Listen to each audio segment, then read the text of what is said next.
There we have Ms. Gilmore representing Kayla Karnowski. And I see that Ms. Gilmore is present and Ms. Margraf is representing Mr. Derek Karnowski. This is the mother's, Ms. Kayla's motion for contempt regarding child support. So I'll hear from Ms. Gilmore and then Ms. Margraf, please. Thank you, Your Honor, and I'll keep my argument brief. I know we're getting to the end of the docket. Just for the record, Megan Gilmore on behalf of the respondent and moving party, namely Kayla Karnowski. This is before the court of my client's motion for contempt. A temporary family law order was entered in December of 2022 that required petitioner to pay $2,000 in family support by the 5th day of the month. As detailed in my client's declaration, petitioner has failed to pay, or frankly has never paid in full by the 5th of the month, and he's often weeks or months late. At the time that we filed our motion, he was behind in support right around $3,000. My client explains that she was forced to bring this motion for contempt, and it's vital that he comply with the order because she, at no fault of her own, was lost employment when the Longview branch of her employer closed. And my client is 100% responsible for these children, as father has supervised visitation while his criminal activity is pending. It's vital that my client keep the children, a roof over the children's head, keeping a vehicle to take them to school. So just these basic needs need to be satisfied. And we believe that his failure to timely pay is willfully and intentional in violation of the court's order. As we explained in our reply declaration, the court found that he had a net income of over $5,000.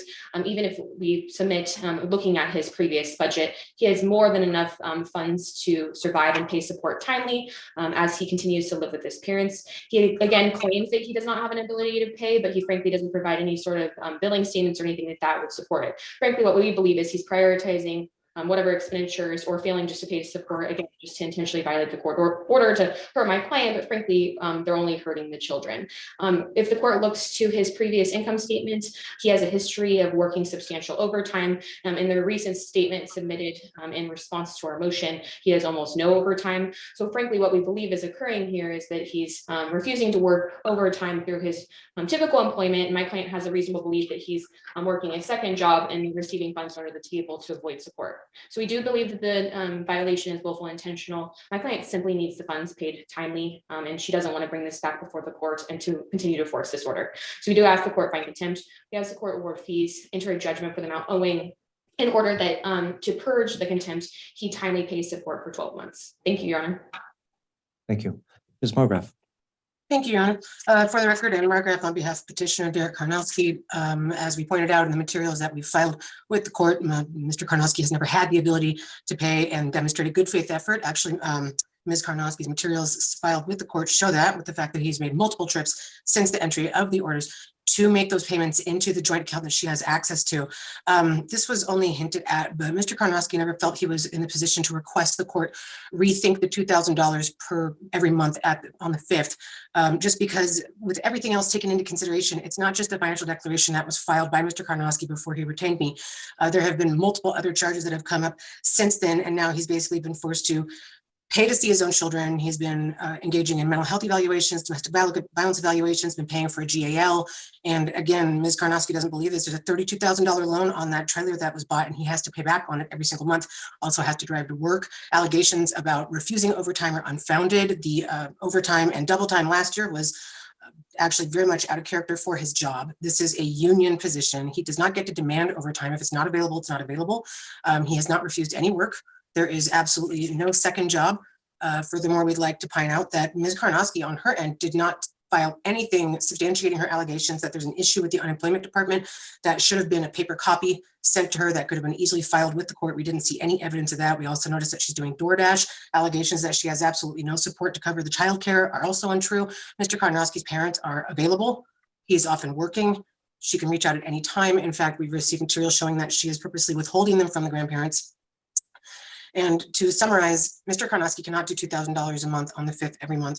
We're asking that he not be found in contempt, that no fees be awarded to the other side, and that we be awarded fees for having to answer this in court. Thank you.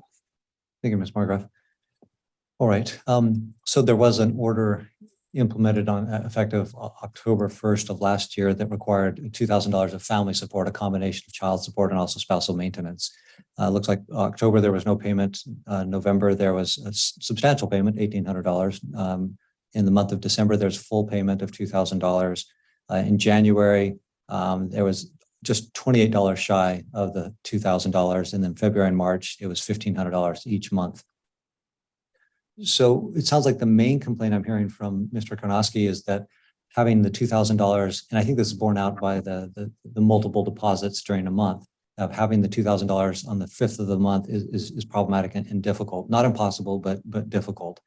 Nonetheless, I'm going to make a finding of contempt for October, February, and March for non-payment for those months. October, there was $0 paid. February and March, there was a significant shortfall of $500. And so I'll impose a $100 civil penalty. I'll impose attorney fees of $350 for having to bring the motion.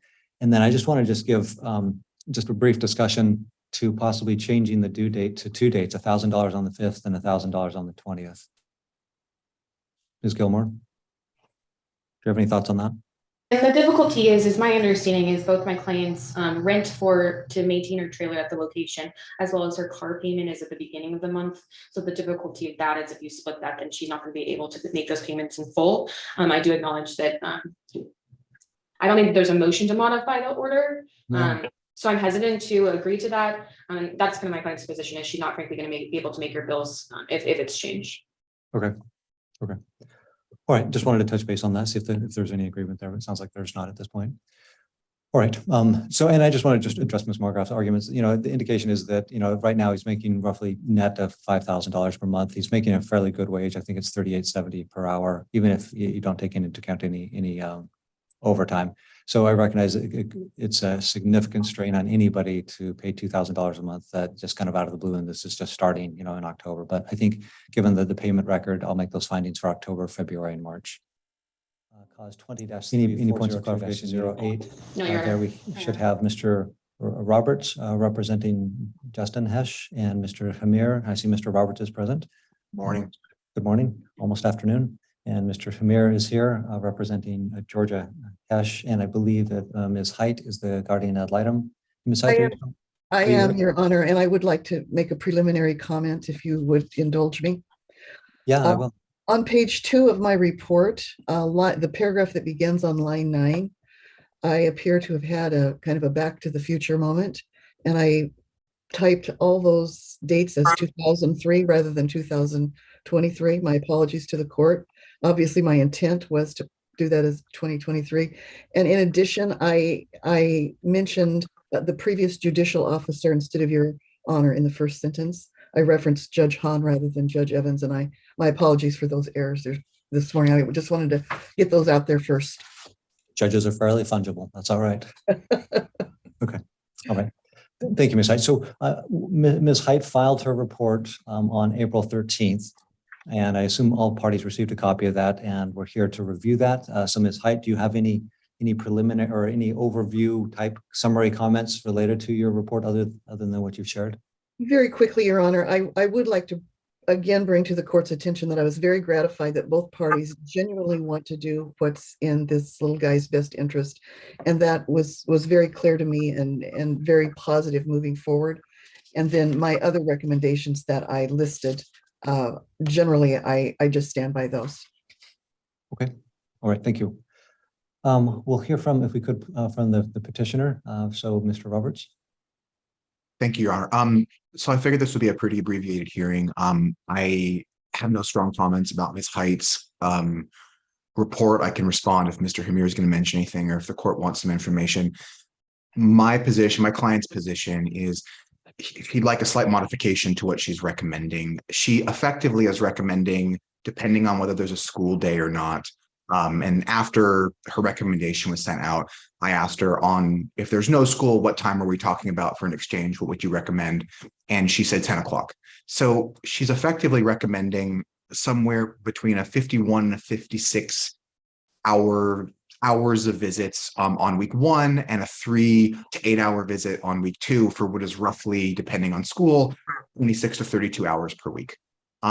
Because of my client's unique work schedule, he basically works Monday through Thursday. He would prefer, instead of an asymmetrical week 1, week 2, the same plan for both weeks, roughly the same amount of time. So what he's asking for is that every week, we have Thursday after school or 3:30 if there's no school that day, to Saturday morning at 9 o'clock in the morning. It's roughly the same overall time, but keeps it consistent weekly, and gives Miss Hush actually more weekend time, which I haven't confirmed, but I would hope is preferable to her. Viewed in another light, the request would effectively be taking the current plan, moving his Friday afternoon visit to Thursday, moving his Sunday all-day visit to Friday, and then just having overnights tack on to the end of them, which is a modest, reasonable expansion of the time as it is, given how things are going. So if that is acceptable to the court, it may be acceptable to Ms. Hush. I emailed Mr. Hamir this morning, but I assume he hasn't talked to her about that. We'd request that start. I know Ms. Height's recommendations are to start the new plan this week.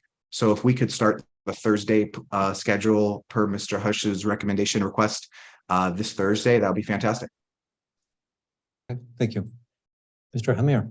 Thank you, Your Honor. That is correct. I did receive a notification this morning from Mr. Roberts regarding the change in the parenting plan. But given the length of today's hearing, I did have an opportunity to go back and forth with my client.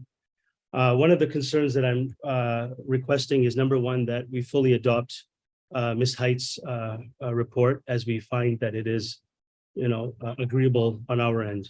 The issue with respect to changing the dates, my client strongly objects to that. While we appreciate that this is Mr. Hosh's work schedule, we have to also take into account that my client's son does go to school and it is affecting his school activities. We can revisit the matter once the school is up, but this is not, my client feels that this is not the appropriate time to make any adjustments, especially given the fact that it's affecting his school schedule.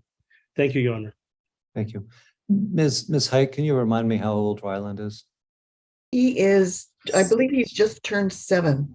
So first grader, second grader? He's a kindergartner. Oh, kindergartner. Okay. Okay. Thanks. No, I misspoke, Your Honor. He just turned 6. He's barely 6. Okay. Yeah, I'm wrong again. Okay. Well, Mr. Roberts posits an alternative to the GAL recommendation that would increase substantially the number of overnights. It may not increase significantly the hours, but the overnights are dramatically increased by that every week, a Thursday night, a Friday night overnight. So that becomes roughly 8 overnights in a week compared to potentially 4 or 6, depending on the month and the number of weeks as determined by Fridays. So there's been this gradual increase of visitation, which I think is good, important. So I'm going to adopt the recommendations of the guardian ad litem. I think not interrupting the young man's school at this point is proper, and that happens by the Friday after school, or if no school, then 3:30 until the Sunday at 6 p.m. And I think starting the 21st, is that today's the 18th. So that would be this Friday. And so we can start that. And then then there's a recommendation that it would be an alternating Friday after school until 6 p.m. So on one weekend, it's a very long weekend. Well, maybe not, depending on your point of view, it's the longer visit. And then the next weekend would be the after school until 6 p.m. And that would start on the 28th as recommended of April. Mr. Roberts, you had a quizzical. I believe the court said if no school 3:30. Ms. Height communicated to me that she would recommend 10 o'clock in the morning if no school, so there'd be a longer visit. So that would be my request. I'm fine with that. I'm fine with that. And we also have, I'm sorry, I didn't want to move on to the next issue. Did anyone else want to chime in? Okay, there's also the issue of the final GAL report that we agreed that we wouldn't have it now because of the pending criminal matter. My understanding is that the case is set for trial May 12th. It may be continued. I'm not the counsel on that case, but attorney from my office, it is. And there's some issues with depositions and lining those up. So my thought, and Ms. Height and I talked about this, we could have a review date for I believe Ms. Height wanted the first week of June. I would defer to her on that. However, if it turns out the trial does not go as currently planned on the 12th, we could perhaps informally or via email with the court clerk modify that date if the trial date perhaps gets extended 3 or 4 weeks. Thank you. Mr. Hamir, do you have any input on that? At this point, we do not, Your Honor. I think June 1st is an appropriate date for the review hearing. And that's no objections on that. Thank you, Your Honor. Ms. Height? I'm in agreement with that, Your Honor. I showed June 6th as the first Tuesday in June. June Yes. 6th. So we can set it for that date at 9 a.m. for the just check status of the criminal matter, see where we're at. Okay, so just to clarify, Yeah, for June 6th, you're not looking for a final report? no. Okay, just to clarify, if the criminal matter's been taken care of. Yeah, it's basically that. And then we can kind of rejigger things and see where that's at and then how your final report might come into play thereafter. All right, thank you. Great. All right, fine with the June 6th presentation date for today's verbal order. If the parties want to just present that ex parte, if you both agree, all of you agree to it, and then it could be submitted for signature. Otherwise, we'll have that June 6th date to work out. Okay. And I don't want to push anyone here. Ms. Height was under the impression that if not for the criminal matter, the final report would have been due today, and this would be the final review hearing. I'm not pushing her to have it done by the 6th, but if that is a possibility, is that something the court wants, or should we just come back on the 6th and we'll reevaluate and see perhaps in the week or two after Ms. Height can finish up her report? And I would defer to Ms. Height on this. I just wanted to raise it because I want clarity for myself, and I wasn't expecting that, but I'm not trying to push for one or the other. Yeah. So I'm a big fan of proactivity. You know, if the criminal matter gets resolved and Ms. Height feels like then gets resolved, or there's some clear direction that it's taking, and she feels like she's in a position where she can finish that report, I would welcome a report to be submitted on that date. If it's not resolved, or there's not a clear direction of that case, then she's probably not in a position to finalize that order. But if she feels she's in a position to do so, more power to her and to us, I guess. So noted. Thank you, Your Honor. We should have Mr. Rowe, thank you, representing Michelle Ehrlich, and he's present. I see Mr. Rowe. Can you hear me okay, Mr. Rowe? I can, Your Honor. Good morning. All right, very good morning. And Mr. Zandy is here representing Jesse Ehrlich, and Mr. Zandy communicated with me before, so I know that he can hear me. And let me just pull up my notes and we'll get started. I do have a preliminary matter, if I might. Go ahead. There's no petition or summons filed in this matter, so I don't know that we are in a position to move forward today. As the court's aware, the civil rules require the actions in domestic relations cases be commenced with a summons and petition. That's Civil Rule 4.1. Tell me how that relates to the language that says if father successfully completes the 2 years of observed testing, this shall constitute adequate cause to readdress the UA provision. So does there need to be a petition or simply a docket notice? Well, I think there needs to be a petition for the court to acquire jurisdiction again, since there's a final decree entered. I think they need to file a summons and petition, and then we move forward once that's happened. We certainly have agreed that threshold would be found, but when you file a petition for modification, other issues potentially arise, and they haven't followed the procedure they're required to. So. All right, thank you. Mr. Zandy. Yeah, and I think it's already built into that provision, Judge. We're not asking for any other provisions of that parenting plan, which is now 2.5 years old, to be modified or reviewed. And we're simply asking for that UA provision. I think the interlineated language certainly gives insight on what the party's intent was, and I think it's pretty unambiguous on its face, stating if the father successfully completes 2 years of observed testing, this shall constitute adequate cause to readdress the year analysis provision. That's where we're at. That's what we're asking to have modified. I don't think you need a complete new petition with a summons for that provision only. I think it's clear on its face that that was the intent of the parties at that time, to come back and address that sole issue. And I think that's kind of what we spent the majority of time back 2.5 years ago negotiating. And I think the language is clear. I think it's appropriate to move forward on that provision today with a simple docket notice, as we've done. Any final thoughts on that, Mr. Rowe? Yeah, there's no shortcut for procedure, Your Honor. They have to be appropriately before the court. And although we may have agreed to adequate cause, there's no foundation for the court to enter such an order because there's no action pending. So without a summons, without a petition, we're not appropriately before the court. I did indicate to Mr. Zandy that I would accept service for my client, so service is not an issue. I let him know that a few weeks ago. All right, thank you. All right, so it sounds like in the parenting plan that was entered some time ago, that the parties agreed that there would be adequate cause if certain conditions were met. There's a showing here that that has been met. There may be disagreement as to that. The idea with the summons and the petition kind of in broad terms is to give everybody notice like, hey, there's something going down. There's a potential change that's one party is proposing. And we want to address that and let everybody get ready and know that that's coming down the pike. Here, I think the parenting plan provides that notice of what's coming down the pike because it clearly says, hey, if this condition X is complied with, and then there is adequate cause, and that puts everybody on notice like, okay, well, we don't have to do adequate cause, but we do have to address the issue because adequate cause has been established therefrom. So I'll deny the request not to hear it today and we'll move forward today. So this is Zandy's client's motion. Yes, and thank you, Your Honor. For the record, I do represent the respondent, namely Jesse Ehrlich, and we're here on my client's motion pertaining to that provision 4, specifically related to the drug testing provisions related to alcohol. So again, this is a case where you've got significant history. Not sure how much time the court had to review all of that, but this has been an allegation raised by Ms. Ehrlich from the onset of this case. This is a case where the court has entertained significant argument. Now, there was a complete GL investigation.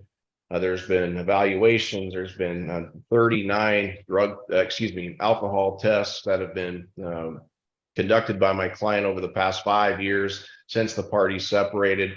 And we're in a position now where it's time to move on. Now, my client details for you his concern that this provision acts as a deterrent to him having a relative normal relationship with the kids. Also acts as a measure of control for Ms. Ehrlich to kind of delegate to him what it is he's going to do in his free time. I think the provision that's detailed in the parenting plan, again, is pretty clear on its face. States the father shall be enjoined or restrained from being under the influence or consuming alcohol while he is exercising regular visitation until testing the business day after his residential time for phases 1, 2, 3, and 4.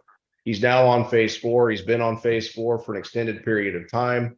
I think in the almost 2.5 years since this parenting plan was entered, Ms. Ehrlich has asked him a grand total of 2 times to perform an alcohol test. Both of those came back negative. Again, that's not a surprise.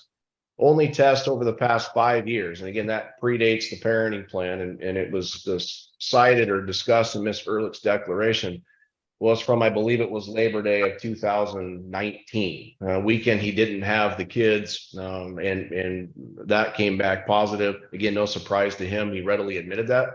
But again, that predates the parenting plan before you today that we're asking that provision to be tweaked consistent with the agreement of the parties back in December of 2020. So looking at it from that, Sandy? Sure. The private investigator alleges that he saw the father on several Fridays in the month of March, including the 10th, the 17th, the 24th, and the 31st. Were any of those weekends residential time to the father? Yes, they were. And I think that gets down to the dates and the times of how that operates. Again, there's not a provision that states he can't consume any alcohol or have any drinks. He can't do that for times that he has the kids. Would also point out that private investigator shows 1 beer or less of the 8 instances that he surveilled my client. And I'll tell you what I'm thinking. So the restriction is that he's not to be under the influence of consuming alcohol while he's exercising the regular visitation. So I want to know what days he had the visitation time. And I'm also recognizing that alcohol dissipates or is metabolized basically 1 beer for every 2 hours. So I want to know, I'm looking at, is he under the influence at the time of his visitation, residential time? And good question. And I addressed that with him prior. My understanding was starts his visits at 6 o'clock with the kids. The beer that he had was around 4 o'clock, if not before. And I think that's evidenced in the private investigator's information. Is that the 17th of March? I'm sorry? Is that the 17th of March? I believe it's the 24th. Yeah, so I had March 10th, there was a Diet Pepsi because he had a receipt. March 17th, he had one beer alleged by the investigator. March 24th, he had a 16-ounce glass with a dark colored liquid when he used the monoscope to look at it. And March 31st, he had a 16-ounce glass with a colored and foamy liquid. So if you look at the information on the receipts, you'll see the March 10th, February 24th, which show those. The dark liquid, although he didn't have the receipt, he tells you in his reply declaration that that was, again, a soda. He doesn't drink any dark beers. He doesn't drink hard alcohol. Only thing he drinks is usually IPAs, which are lighter in colored, and Hefeweizens. So I think that's kind of discrepancy there. So he wasn't, his contention is that he wasn't even consuming alcohol on that date in question. Okay. Yeah, and I apologize if I've kind of truncated everybody's argument, but at least in my mind, that's the issue, is that whether he's under the influence, because there's no allegation that he's consuming during the time of residential, that he's actively consuming during the time of residential time. It's whether he's under the influence while he's exercising that. So a person could be under the influence depending on how many beers or drinks that they've had. And I think that's absolutely the crux of that. I think that's why the timing is important. Normally we would put in there immediately prior to, we would identify what that is, usually within 8 or 10 or 12 hours. That provision's not in there, but I would say that's kind of a moot point as well. I mean, my client's a big guy. He's over 6 feet tall. He's over 200 pounds. I'm gonna object. There's no evidence of that in the record. Well, I'm just trying to answer the question. Yeah, the objection sustained. I saw the photos. You know, I have an idea how big he is. I've So never seen the photographs. You haven't seen any photographs? No. Private investigator? Got it. Okay, Yes. Of the- good. Sitting down, right. And standing at the doorway. Okay. I'm looking through them again. Good. Mr. Zandy, go ahead. Oh, yep, you're right. My apologies. Okay. So looking at it from that perspective, I think a pretty strong argument can be made that if he's having a single beer, and that's really the only information we have from the private investigator on that day, that's certainly going to wear off. It's certainly not going to rise to any kind of concern level. And I think too, the point it bears mentioning, and again, it gets back to the how many times that this was a legitimate concern, having the right to UA him 6 times over a 1-year period. She decides to do that twice, puts the private investigator on there, which basically, I mean, the information from the PI is largely irrelevant. I mean, it shows a guy who's not violating any terms of that provision. It shows an individual who's out with his buddies drinking soda and jalapeno poppers, and may have had a beer set multiple hours before visitation with the boys. He's been very cognizant of that, and he was aware that he was under surveillance the whole time anyway. And again, I think he details for you his concerns that Miss Ehrlich herself was driving by and frequently looking for his vehicle. There's the information about what the kids are informing him. Looking at that from a global perspective and a bird's eye view shows that, and this has been kind of the theme of this case, shows that we have somebody who's just micromanaging, looking for every issue, and is willing to go to very great lengths to accomplish that, including hiring a PI, including going out on her own volition, and essentially watching her ex-husband of multiple years now. The case where, again, parties contemplated this at the time of resolution back in December of 2020. My client has complied. The compliance relates to the UA provision, which he's done. We've given you information from that. It's undisputed in the declaration. It's not whether he drinks or not. I mean, that's nowhere contained in that provision. And the information from the PI is information that's my client stipulates to, and he admits to it. Given where we're at, given the plain language of that provision, we are asking you to eliminate that. Does coincide with some concerns my client has traditionally about his employer that works for the Port of Longview. Traditionally on those Mondays, Ms. Ehrlich would have him report to the facility during the middle of the morning, which requires time off of work, which requires some kind of servitude to the facility to make sure that he can get in and do that. It's problematic and it's unnecessary. And I think that's kind of where we're at this point. My client has done everything that was asked of him and then some. Related to these testing provisions, related to the history of getting an evaluation, complying with that, taking 39 tests, and we're at a point now where it's time to move on and graduate from this what I would consider something, a provision that's largely draconian at this point. Thank you. Mr. Rowe. Yeah, we have two special needs children who are 9 years old. Contrary to the father's declaration, they've had IEPs since 2017, and they have special education support. So, the fact that he doesn't know this is concerning. What we have is a father who's filed a motion to modify a final order parenting plan. And the result of that is that, what's the burden that's imposed upon him? The mother requested in the 2 years since they've been divorced, 2 tests. That's all. That's all the burden was. The most she could ever ask for in a year were 6.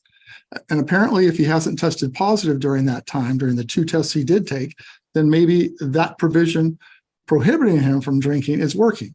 I'm mindful of the court's statement earlier that a parent should be as clear-headed as possible in exercising residential time in prior cases. That seems to be applicable to this case too. And if we're going to change the provision, it should have a change in it that requires him not to consume alcohol in the 12 hours prior to his residential time. Because although we know he had drank immediately before his residential time, we certainly don't know. And he doesn't volunteer any information about whether he was drinking at home or not. Those are obviously additional concerns my client has, given his acknowledged history of being blackout drunk previously. So this case had gone on for a while like that, and this court made a very specific finding. On its order of October 9th, 2018, the court's concerned about the respondent's decision to continue to consume alcohol. This has been an ongoing problem for this gentleman. To the extent he's not using alcohol, what's the burden? They complain about him being required to go in during the workday. Well, that's what he agreed to do. My client has to give him email notice by 10 a.m., which allows him to go in during his lunchtime. That's why we picked that specific time for him to be notified of a test. And it's only on Mondays. It's only happened twice. What's the harm to the father for having this provision? Did he remain sober? Does he need to have a drink to have residential time with his children? Given the frequency that he was observed using alcohol in the 2-week period while his motion was pending, I think he continues to use alcohol on a frequent and ongoing basis. The receipts tendered by Mr. Zandi on behalf of his client don't show who paid for anything. It doesn't have his name on it. It wasn't paid with a credit card. It could be something that was picked up off the ground. There's no weight that should be provided that. We simply think that parents don't need to be drinking during their residential time, particularly when they have a long history of alcohol problems like this gentleman does. There's no harm to him. In the last 2 years, he had 2 tests. That doesn't seem to be overly burdensome. To protect these children, and the court's goal is to protect the children, I think that it's appropriate that that provision continue in full force and effect, to be altered slightly to say he not consume alcohol 12 hours prior to his residential time, Your Honor. Thank you. Thank you. All right. So looking back kind of the historical view of this case, there was that provision that was entered that he's restrained from consuming prior to or during the visitation. There's been, like Mr. Rowe said, there's been extensive concerns related to alcohol consumption. Apparently the UAs have been 38 of the 39 have been cleaned that he's provided over a 5-year period. And apparently Mr. Ehrlich successfully completed and passed the 12 weeks of the treatment plan, or complied and finished that. And there were some UAs that were given during that period of time way back when. And in the past 2.5 years, I think that Ms. Ehrlich has requested two UAs, which have been successfully passed. They've been cleaned. There's no sign of ETG or alcohol metabolites present. So what we have now is that the private investigator saw Mr. Ehrlich in one of 2 drinking establishments. And the one indication is that on March 17th that he appeared to be drinking a beer at 4:15. On the 24th, appeared to be a dark colored liquid at about 4 o'clock. And on March 31st, there's another 16-ounce glass with a dark and foamy liquid, which could or could not be alcohol. It kind of weighs both ways, not sure exactly. On other days, it shows that there's clearly alcohol beers. So that question becomes is like whether he was under the influence at that time of exercising his residential time, starting which was basically at 6 o'clock on that Friday. So I think that I am going to remove the UA provision. I think there's been a relatively strong history of compliance with the UAs. There's been opportunities for the Ms. Ehrlich to request those, but has not fully availed her of that for whatever reason. But I do think it's important to keep the prohibition preventing any drinking of any consumption of alcohol 8 hours prior to and during the residential time of the father. I think that provision needs to remain. The UA provision, I think, based on the track record, can be removed. Given Yeah, this President. is a temporary order hearing, that's a temporary order. Is that correct? Yeah, let's see, the order that indicated the father shall be enjoined or restrained from being under the influence. I lifted that from paragraph 4 of the parenting plan entered on December of 2020. I appreciate that, but our context in front of you today, wouldn't that be a temporary order and we still have to have potentially a trial with respect to the issue? Yeah, I was kind of gathering by my recitations. I was kind of gathering my thoughts to where I was eventually going to try to get to that parenting plan from December of 2020. Was that a final or a temporary? It was final. Oh, it was final. Okay, thanks. So your point, Mr. Rowe, then is that this should be a temporary order. Well, I think that's the posture we're before the court. If the court's dispensed with the formality of filing a summons and petition and taking us here on the motion, then at best they could get today as a temporary order. Okay. Because it's still a modification proceeding. Okay, thank you. Mr. Sandy? Yeah, I don't necessarily agree with that. I don't think there's any reason why we can't just include that and amend that section in the final parenting plan and save these people tons of time and money and be done with that. And again, it gets back to what were the parties anticipating and what's the current language say in the existing final parenting plan. So again, I think we're well within the purview of the law to remove that to accommodate your honor's ruling and just make that a final parenting plan and be done. You can't do it on a motion, Judge. There's got to be a hearing that's testimony taken out. We haven't waived any right to have a trial. Yeah, I tend to agree. So it's a temporary order. It'll be in effect until the court rules otherwise. And if the parties want to go to trial on this UA provision, you're more than welcome to do so. 78-03. Yeah, we appreciate you We reviewing have our Mr. materials and your Reed consideration. representing Andrew Giske, and we have Ms. Green representing Cami Giske, and Ms. Fellows is the assigned guardian ad litem, and she's also joining us. Thanks everybody for your exceptional patience. We are today on to review the guardian ad litem report and also Ms. Giske's motion for temporary family law order, which was filed on the 28th of March. So that's the procedural posture that I believe that we're in. So maybe we could hear first from Ms. Fellows if there's any high points that you would like to review related to your report. I've reviewed it and I'm making an assumption that the parties have reviewed it also. Yes, Your Honor, thank you. I stand by the report. I think I spelled it out very clearly, what my concerns are, and substantiated the recommendation that Natea be placed in the mother's primary care immediately. So I stand by that unless Your Honor has any questions. I don't have any questions. As far as just the review of the guardian ad litem report, I'll hear from Mr. Reed as the petitioner. Okay, Your Honor. We had a couple of issues as could be understood with the report. We appreciate Ms. Fellows' efforts. She went to really helpful measures to accomplish her task. The issue we have, of course, is that the findings are a lack of credibility regarding the allegations that the child has been exposed to improper sexual activity. I remind the court that the beginning of this case, it was because the child had spontaneously demonstrated masturbation, and she had indicated to her father that she had learned it from her mother. In addition, in the report, there was a concern that there were inappropriate pictures of mom that were on a phone that was given to the child by dad. Of course, dad did not know that those pictures were there. He discovered it because they were shown to him by the child. The problem was that there were they should not have been there in the first place. But in addition, those pictures support dad's understanding that mom had been teaching the child these inappropriate activities. That's really where this comes from.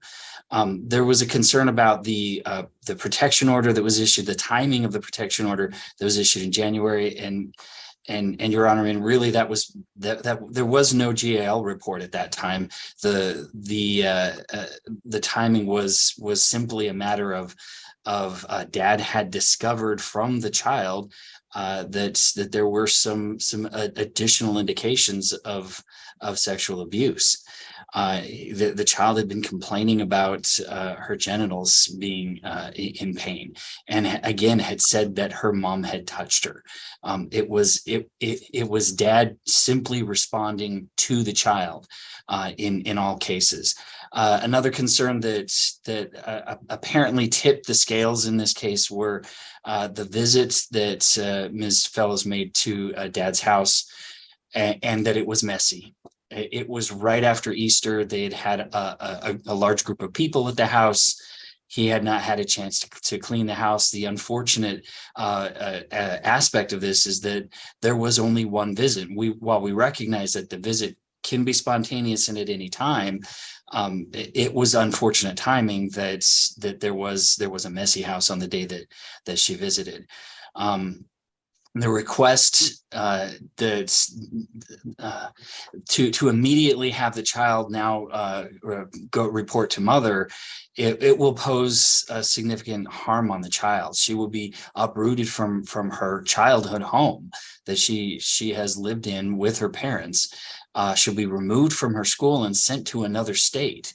Our concern is that this is just not for the best welfare of the child. And we would ask the court to consider all these factors. Thank you. And just to make sure I'm kind of honed in on this case, when you say other state, meaning Oregon? That's correct, Your Honor. Okay, because I had this brief episode of Pennsylvania, so something. Okay, so Oregon. Thank you. Thank you. We'll hear from Ms. Green, please. Yes, Your Honor. So the guardian ad litem has been involved in this case for nearly 6 months now. So originally the guardian ad litem report was due in January. Father filed a new complaint with CPS claiming the child had been abused by mother. Father has done this repeatedly throughout this case. We've gone, initially my client filed for a motion for temporary orders back in August. So originally this case started in August after the parties have been separated since February of last year. My client had had substantial contact with the child. They had a week on, week off visitation schedule for a portion of that time. And then when father decided to just withhold all contact was when mother filed her temporary orders. So from the time in February when they separated, because my client was forced to move from her house after father got violent, threw things at her and told her to leave the home. And then when she tried to leave with the child, told her she couldn't and took the child with him to work. This is how this case started. My client has still complained about domestic violence. There was no finding of that in the report, but that is a part of the temporary orders that are before the court as well. The timing of the allegations coincide exactly with whenever we had to be in court. So originally in August, when my client attempted to have a hearing on August 23rd, father asked for a continuance. The subsequent time we returned to court, there was then a sexual assault protection order filed without notice to the court or any parties. And the court ordered visitation, but then got notice the day after or that afternoon after the court made a decision to allow visitation that father had filed a sexual assault protection order. That sexual assault protection order is still in effect. And so if the court is going to adopt the recommendations from the guardian ad litem to switch custody, that still needs to be remedied to resolve custody issues because the order does not allow to interfere with that. So we're returning on that hearing on Monday after we receive the guardian ad litem report. And so I just want to bring that up because all this has to coincide with whatever decisions are made today in court. So we returned to court, and then in January, when the guardian ad litem report was due, again, a new allegation arose out of, basically the day, I believe the day before the guardian ad litem review hearing, a new allegation was brought to CPS, and the guardian ad litem had to continue her investigation because of this new allegation. Finally, we were due for a review, I believe, again in February. The court had, or the guardian ad litem asked for, I believe, about a month to make a decision. And then the immediate restraining order was filed based on another allegation where father had initiated the school counselor to investigate. And so the concern is these allegations continue to coincide with any time we go to court. This is clear showing that there's been investigation by CPS multiple times. There's been investigations by the police department. There's been investigations from medical providers that father has taken the child to. These all rise out of father withholding and continuing to control mother's contact and relationship with the child.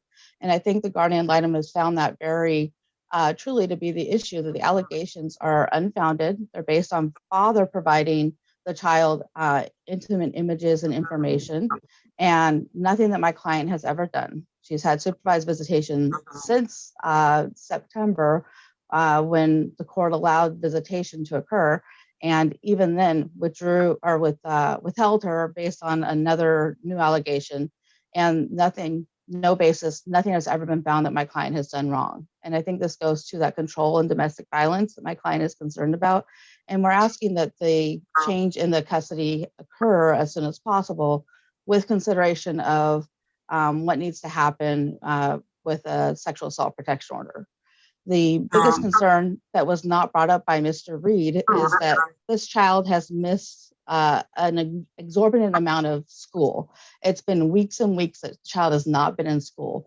In father's care, she's been ill 3 to 4 times, supposedly from COVID, and other reported illnesses that occur in this household that has been deemed unclean. And we still need to make considerations when the child does go there, like what level of cleanliness or what orders will be required as far as the child being in a safe environment with father's home. So there is more than just the allegations of the sexual abuse. There are the current care and or lack thereof of father to take care of this child. So the guardian ad litem has reflected that there are current concerns for neglect and withholding of the child. And I think that the court needs to address that. This has been a long-going fight for my client just to have a relationship with her daughter when she was the primary caregiver and stay-at-home mother for this child prior to the separation as a result of domestic violence in February of last year. Thank you. Mr. Reed? Just a couple of points, Your Honor. The protection order, the current protection order explicitly reflects the ruling in the family law court. So whatever we have here, we have a hearing scheduled for next week in that case, and whatever comes out of today's hearing will be reflected there. The second issue is just what I'm hearing from Ms. Green is an attempt to shift accountability for mom's actions to dad.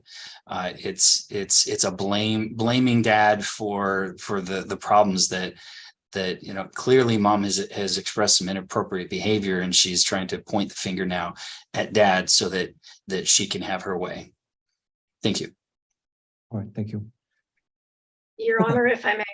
Yes, please. Throughout this investigation, one of the things that I looked at is that the concerns about the child masturbating way back when this case first started in August, as I put in my report, is that it's not uncommon for a child to do that. And it was interesting and significant to me is that when the child was told to stop, she did. She didn't continue. She hasn't been caught since. So we're not having any of that sexualized behavior, which would be a definite clear indication of some inappropriateness someplace. So that's something that I took as significant. We have I believe it was January, when dad called in and there was another CPS referral. Little one had said that her bottom hurt. That's not a direct indication that there was any child abuse. So her bottom hurts. Again, we're not seeing sexualized behavior. That is significant. Saying that mom touched her. Again, like when I talked to the CPS supervisor, is the fact that what does that mean? That could mean that mom helped her bathe. That could mean that mom helped wipe her if she needed some help. So just those words themselves does not necessarily mean that she has been abused. The other thing is that, again, we're not seeing any sexualized, highly sexualized, or any kind of sexualized behavior. I asked the school, they're not seeing anything. So that's where I look at, there's a lack of credibility. Is it possible that little one saw her mom masturbate or something like that? It's possible, but does that mean that that's abuse? No, not necessarily, not in my eyes. You have the issue about missing so much school, 44 days of school, plus 14 days of tardies. That's huge. Understand, kiddos get sick, but dad has not been involved in school. Dad wasn't going to school and letting him know, hey, my kiddo is sick. What can I do at home? What kind of work can we do? There was none of that. And school was definitely concerned because basically she's missing these large chunks of time and ends up going back to school and has to start at square one, which is what they told me. That wasn't an inference that I'm making. That's what the school said. Then you have the drop-by in-home visit. I get it that there was possibly some kind of family get-together for Easter or whatever, but let me be quite frank, is that home was a messy, dirty, unsanitary, unhealthy living environment that was not just from a weekend. That's the way that household is. Months, years. It's not something that is probably overly important to him. But when I'm looking at some of these other issues, like her missing so much school, is if there's an unsanitary, unhealthy living environment, that could be contributing to it. I also did see the grandparents' home who lives adjacent, and it's the same. So I'm not finding it logical or credible that this was just a one-off type of thing. And the pictures on the phone, it should be up to dad to be able to really look and see what was on that phone before providing it to the child, and to infer that because of those pictures, which he gave me a jump drive and I did view those pictures. Yeah, some of them were nude, very suggestive and things like that. But from those pictures, there's nothing to suggest that the child was involved in them or anything like that. So that's a huge stretch. I am making these recommendations. It is a huge leap to make, a change of so much to change the custody. And I do recognize that it is to another state. It is Oregon. Natea does go visit her mom, and so that household is familiar to her.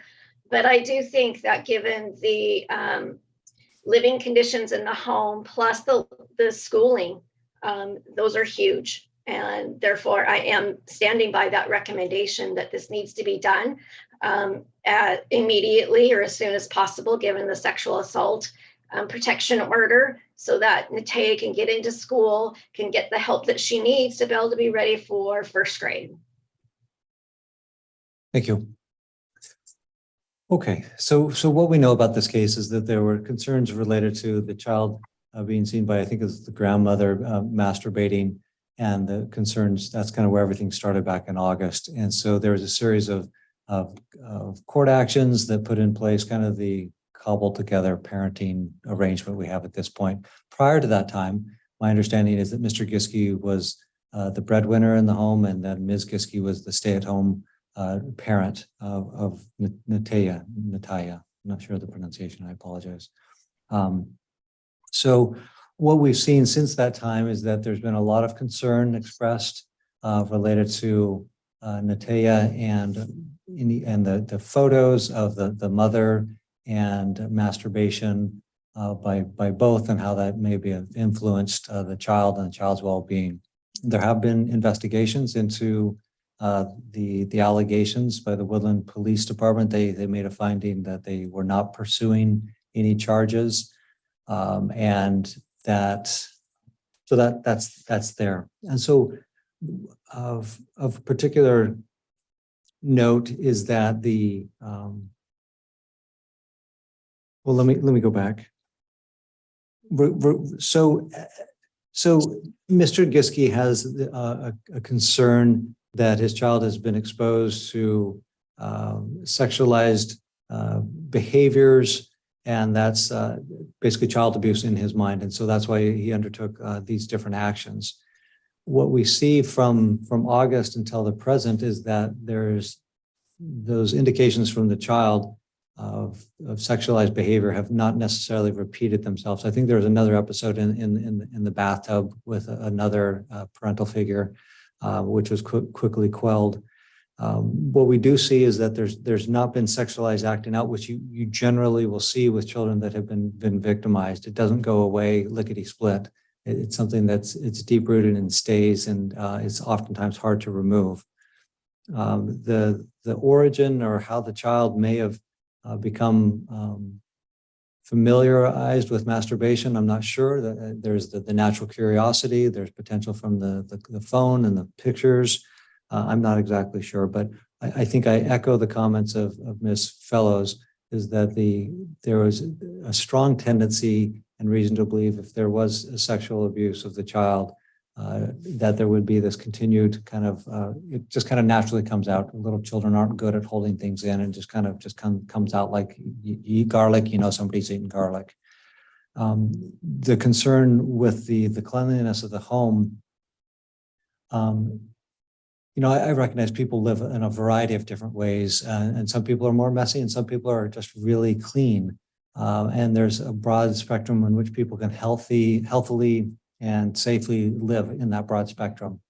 Ms. Fellows indicated that she went to the Mr. Giske's home and also noted the parental grandparents' home, which is adjacent to Mr. Giske's home, and their conditions were terrible, not good. And it wasn't a condition of that. It was just lots of left out dishes from a couple days ago from a big weekend party. But it was the indication was that it was unhealthy. It was long-standing, and there was an indication that there was just a general neglect of the home, which had deteriorated to a level where health could be implicated.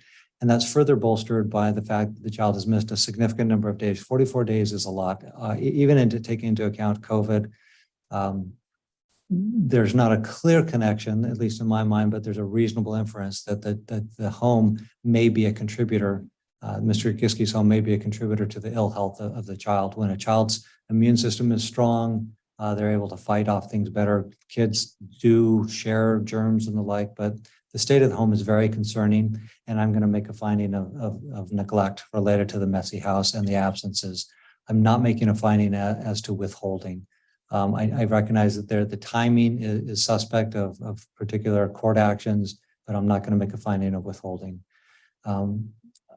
So with the neglect finding, I am going to follow the recommendation of the guardian ad litem, in part because there's been a history, a joint decision history of the parties where mother was the primary custodial parent, with the concerns of the sexualized behavior of the child being somewhat quelled by the fact that it's not continuing. There's reasonable explanations of how the child may have been exposed to pictures, which may have posited those ideas in the child's mind.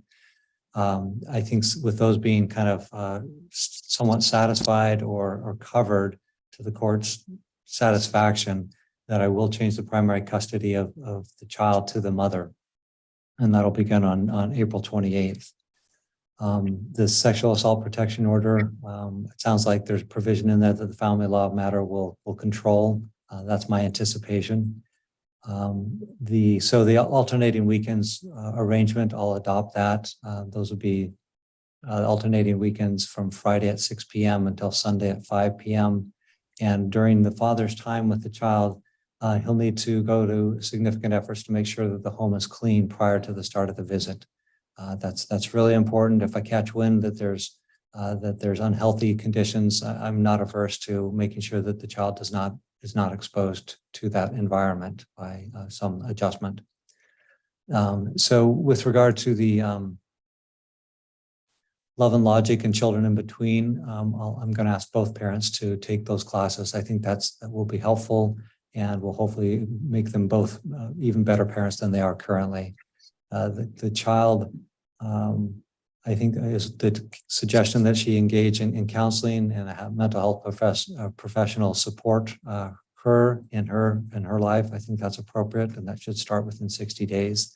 The child, obviously living with the mom, will need to be re-enrolled in the school, or probably enrolled in the Oregon school, and there will be a prohibition that against being under the influence of any mind-altering substances during residential time. Transportation midpoint location will be fine. And I want to encourage the parents to do their very best to speak positively of the other parent.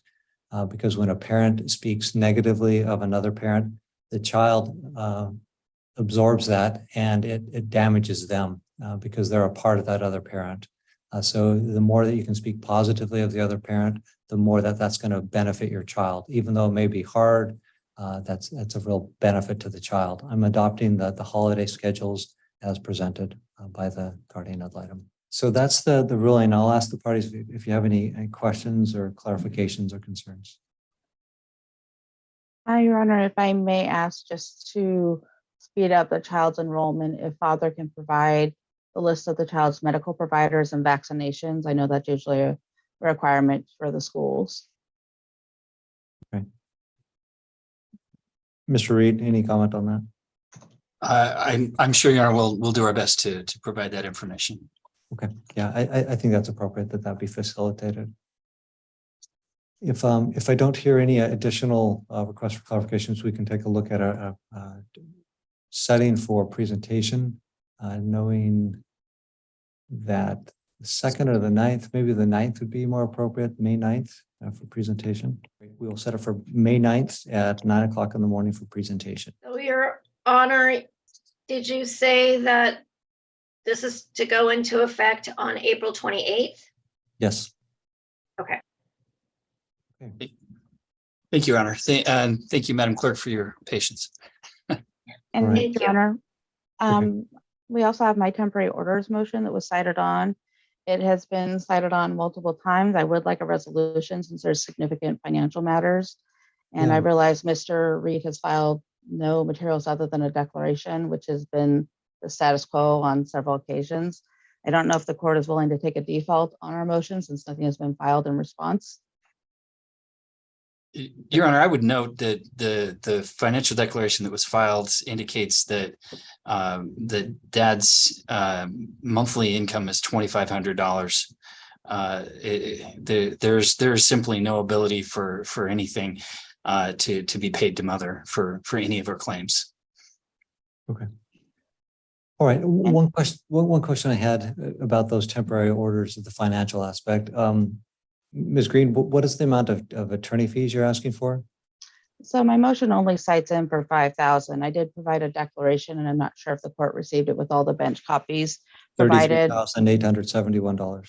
Yes, we've been to court far too much, given all the continuances and new allegations that have arisen. My concern is, the cost to my client has been substantial, given that she makes less than $500 a month on her Social Security disability. And using Mr. Giskey's filed financial declaration at the outset of this case, he identifies that he makes $2,880 per month. And that's not, I'm assuming that's his net because he provides no taxes in his financial declaration. So currently he has a roommate, so someone else is sharing those expenses for his household. And based on his own financial declaration, if you remove the $500, he does have the ability to pay for support, both spousal and the child support requested. So as I said, nothing's been filed in response. There's been no dispute on any of these issues. And I'm sorry to report, it's like the third time we brought it to court because my client has not only a substantial Social Security debt from 2020 when the parties were together, but there's a number of other issues, including child support and spousal support we've requested. All right, thank you. Your Honor, I note again, even based on that increased in amount, the amount of the legal fees that have apparently been charged to the other party is more than a year's salary for my client. There is just no way that based on his income, the income that he's providing is right around minimum wage payment. There's no way that she can really claim that he needs to contribute to her legal fees, and he simply doesn't have the ability to pay anything else on top of that. All right, thank you. All right, so it looks like this was properly filed, properly noted up regarding child support and spousal maintenance and other financial relief. So taking it, I'll adopt the mother's income at $475 per month, and I'll adopt the father's income at $2,500 a month. That puts the basic child support obligation, I believe, at roughly $550 roughly. I don't have a really clear picture of the father's ability to pay. I have a fairly clear picture of the mother's need, and that's kind of the two factors that the court looks at. So the mother has a need. The father is going to be paying child support of roughly $550. This is a marriage, and forgive me, I didn't note the length of the marriage. They've been together for 15 years, but the 15. marriage is 7 years. Well, That's right. with the number of years together. I'm sorry, I don't want to misstate. Yeah. They have been married 7, but together for 15, and so we've asked for that tacking on as a committed intimate. Yeah. So there's some disability issues that are at play with the mother. So I'll set family support at $750 per month. That'll begin on we'll have that begin on April 15th of this year. April 15th, I'll award attorney fees of $1,500. As far as the Woodland residence, the father will be in charge of making payment, the mortgage or the rent on that, plus utilities. I didn't hear about any of the other different credit cards. There's a variety of them listed that there was no objection apparently for him to make payments on those. So I'll require him to make those payments of the Walmart, Tractor Supply, Home Depot, Video Only, Newegg, Best Buy. I'd continue to make that. Both parties are prohibited from making any changes in insurance. The automobile that I think the parties have, the father will have that. And pardon me, the automobile insurance will need to continue to pay that, and each will pay their own health insurance. And then there was the request for the SSDI payments that should be returned to the father, or pardon me, returned to the mother. That were apparently sent to him, but they should go to the mother. So those should be returned. Your Honor, if I may, on that particular issue, the father has had the child for many months and hasn't requested any support. The understanding was that those funds went to father at the beginning of this case. It was an agreement between the parties that they would go to him based on the fact that he wasn't getting any additional support from mother. And I would point out the attorney's fees of $1,500. I'm not clear on what the basis is for that. There isn't the financial ability to pay that. So I don't think that the court is looking at that as an extreme inequality between the incomes. Father has throughout this case, all of his actions have been based on the welfare of the child. I don't think that there's been any bad action. I'm not clear on why there would be any attorney's fees in this case. Yeah, I appreciate that invitation. Yeah, I'm not making a finding of any bad acts or bad faith actions.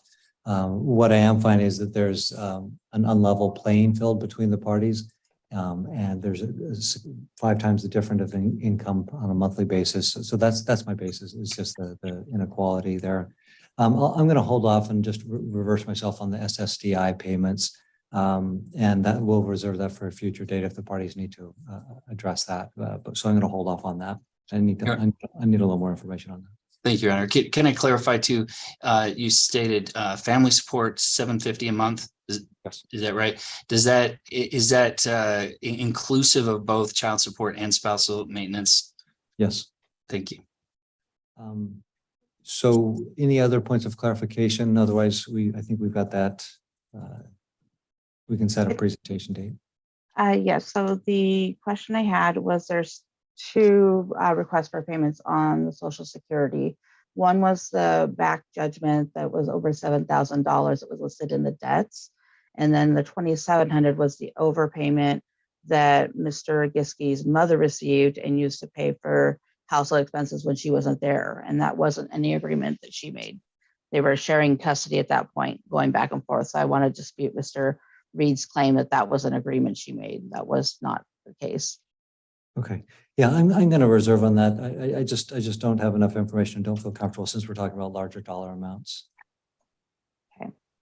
And is there a payment date for the attorney's fees? I just want to be clear so that if judgment is entered within the time period he has to pay. Sure. Within 60 days, and then it starts occurring at 12%. Okay.